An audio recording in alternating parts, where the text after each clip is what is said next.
What's up guys, it's A here from TechBomb and welcome to Desk Setup Tour 2016 episode 3, where I'll be featuring your favourite YouTubers' desk setups on the channel.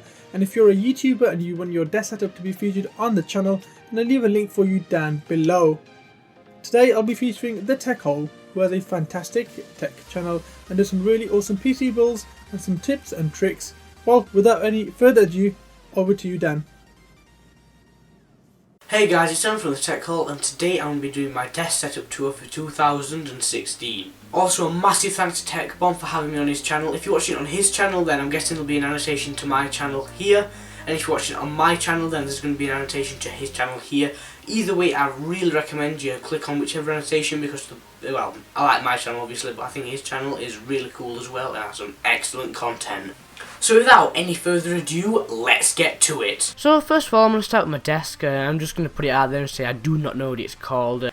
It's some office desk and I really do not know what it's called, so yeah, I can't help you there. So as you can see, the main attraction of the setup is my 21.5 inch iMac. So this is sporting a Core 2 Duo, 6GB of RAM, and a Nvidia Geforce 9400 graphics card with a whole 256 megabytes of VRAM.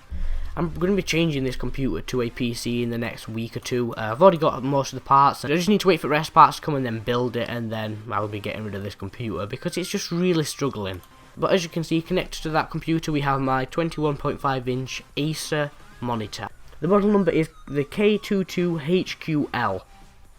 So it's on a monitor stand, which makes it look quite nice. It's quite a good monitor stand. It were only £20, so yeah, you can't go wrong really, can you? So as you probably saw by that shot, I'm a massive cable management freak. I like all the cables to be completely gone. And if you look into my iMac, it sort of looks like a rat's nest, but plug my keyboard into the front because I ran out of USB ports on the back. It would be a lot tidier, but I can't be bothered to get another USB hub sorted, considering I'm going to be getting rid of this setup like super quickly.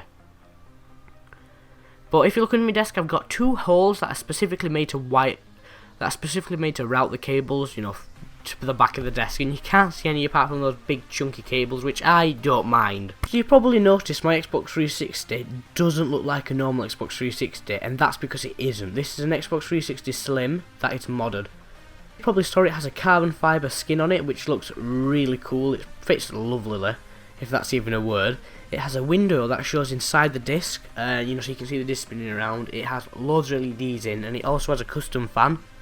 The fan's quite quiet, but it pushes so much air, you know, so your Xbox never gets hot, which is obviously really good. Also blue. That's also blue LED if I didn't mention it. And my controller, it has a control freak on it. I modded my control freaks to fit onto the Xbox One, so you just have to burn them and push it together. So they don't sell the Control Freak Elite, which is the one I like, for the Xbox One. And obviously I sold my Xbox One because it's a pile of shit. But no, I sold my Xbox One, and I wanted to use it on my Xbox 360 again. So I snapped the things off and hot glued it on, and it's working surprisingly well. So another thing you also probably saw was my USB hub underneath my iMac. This is an Anker one. It's 4-port in sort of a Mac design, and it's just hot glued to the base of my iMac, allowing me to plug USB devices in without having to reach around the back and, you know, pull the iMac over and break everything. So my keyboard is just a standard Apple wired with numeric keypad, one, you know, the £40 one from Apple Store, and my mouse is a £2.50 one from ASDA Living. It's actually surprisingly good. My other one, which was I forgot what my mouse, I forgot what it's called. I can't be asked to dig it out, but it was a nice mouse. That broke. The thing that points the optical to the thing was completely knackered, so yeah, I got rid of that. And I replaced it with this one. I've had 4 of these because I keep breaking them, but they're surprisingly robust. They fit nice on my hand, and they just feel nice, you know, for a cheap mouse. They do fine for me. I'm obviously wanting to get a better one, but I'm focusing all my money in getting the best PC possible at the minute. So at the side of my iMac I have my blue snowball microphone, which is what you're hearing the audio of now, and I hope you like it. And it's also floating a bit like my monitor, and the stand I'm using is just a £10 one off of eBay, and it's surprisingly good. It creaks when you move it around, but what can you expect for a tenner? And I also had to buy an adapter for it to fit on the blue snowball, but that's no biggie. Apart from that, it's a solid thing, so I can push it back when I'm not using it and pull it forward when I am using it. Underneath the microphone you can probably see my phone. My phone is a iPhone 6s 64GB space grey. The case it's got on is a Griffin Survivor Journey That fits really nice over it, and I'm really impressed with that. They were only £25 and it's a surprisingly solid case. As you can see, it's on a stand as well, and it's on a JETech, I think you pronounce it, stand, and it fits perfectly inside it. It also works with tablets, and I've also tried it on my Chromebook and it works, which is quite cool. So if you want it for that, then you can. Got rubber stuff to stop it from scratching your phone, and my phone still fits in with quite a chunky case on without any issues. So to the very left of my setup, you can probably see my 2010 15-inch MacBook Pro. So yeah, that is an absolute monster. It actually performs so much better than my iMac, but I prefer editing on my iMac just because of the bigger screen, and you know, it helps editing. Main things that to do with my setup are my two hard drives. So the big grey one is the WD mybook 1TB. It has two 500GB hard drives in it, and they're in RAID 0, so I get quite good speeds. And then the black one is the 2TB WD Elements that is used for time machine backup purposes. So then below that you can probably see I have my Brother printer. The model number is the Brother HL-110. It's quite a good printer. It's a LaserJet, it was £40 and it does the job. I have a USB hub, and that's just for plugging random stuff in if I ever need it, mostly just for plugging some Bluetooth speakers in if they need charging.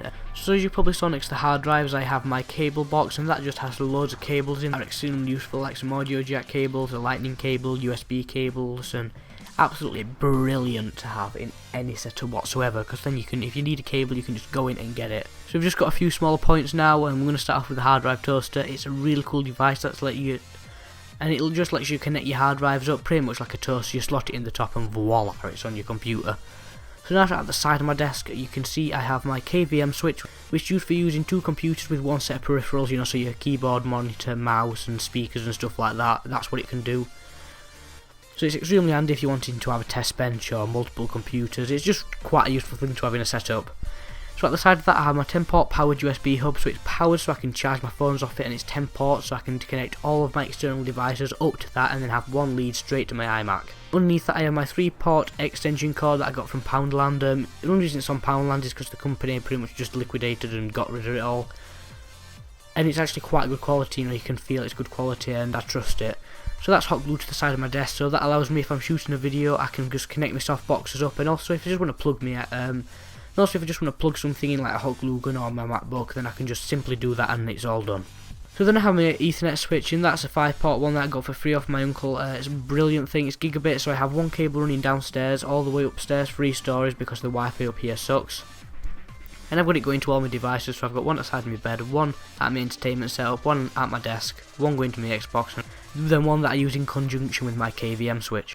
So yeah, that was my desk setup tour for 2016. So can I just say another massive thank you for TechBomb for having me featured on his channel. And if you're watching it on his channel, then there's going to be a link to my channel in the top right hand corner. And if you're watching it on my channel, then there's going to be a link to his channel in the top right hand corner. So yeah, whatever channel you're watching it on, don't forget to comment, like and subscribe. And I will see you next time for more videos. Peace. So if you guys enjoyed episode 3, then leave a massive like down below and a comment on who you want to see in the episode next. Thank you guys very much for watching. Don't forget to hit that subscribe button to be watching the next installment of Desk Setup Tour 2016. I wish you all the best, and I'll see you guys in the next one.